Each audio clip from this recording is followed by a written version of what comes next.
click the subscribe button and also press the bell icon to get the notification of every video I upload. Hello friends, this is Android Question. In this video, I will talk about the Android Pie update of Galaxy A8 Plus 2018. So let's watch.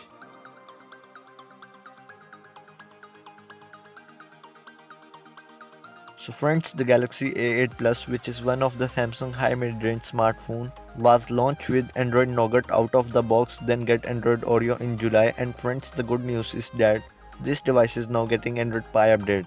The update is only available in Russia and soon we will see this update in other countries too. It is surprising to see Samsung rolling out Pie for the A8 Plus before devices like the Galaxy A7 2018, A9 2018, for which the company is running an Android Pie beta program. This means more mid-range Galaxy could be getting Pie in the very near future. It is best not to get too excited.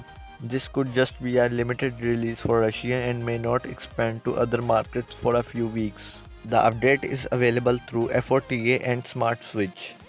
There is no official change log released yet. The update includes February security patch and some other new features we commonly see in one UI update for the other devices. So friends, this is the latest news. I hope you will like the video, so subscribe the channel, like and share the video. Peace out.